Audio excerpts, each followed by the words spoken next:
chiara si affaccia lentamente, offre la visione di grandi bolle bianche.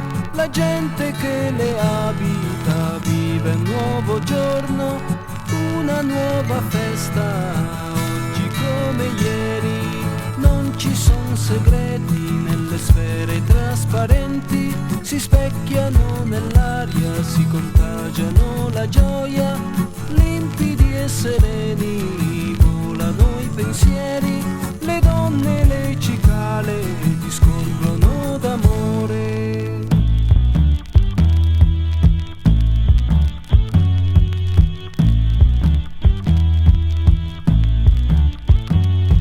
Le case di cristallo si muovono col vento, scorrono le valli, rimbalzano sul mare, ruotano leggere nel sorvolare i monti, lasciano una scia come una cometa.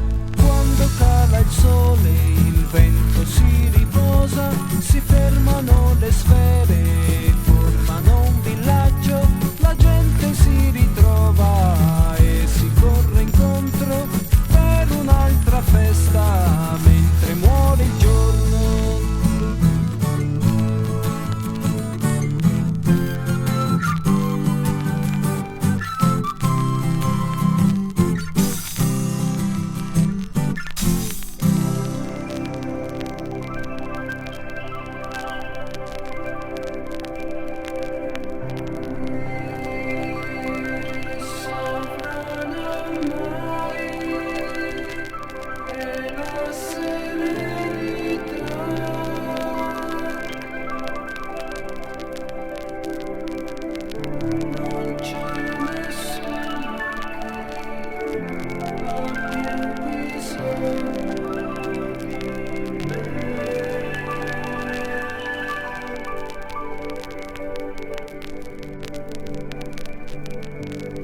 Il bene fa dimenticare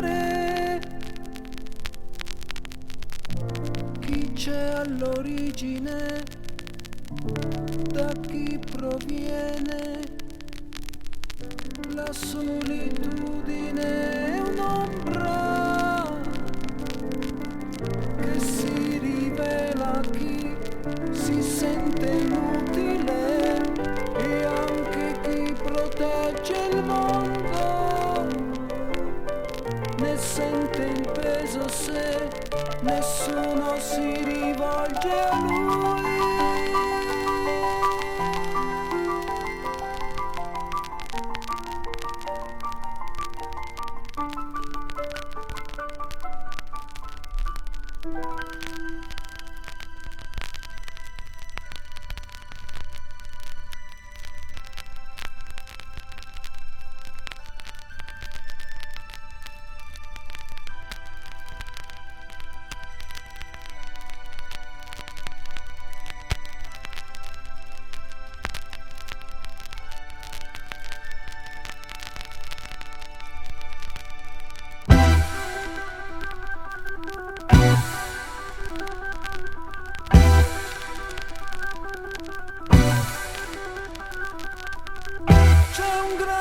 Vuoto fra i due pianeti, ciascuno ignora che l'altro c'è, l'enorme abisso separa i due mondi, ognuno pensa a sé come sa.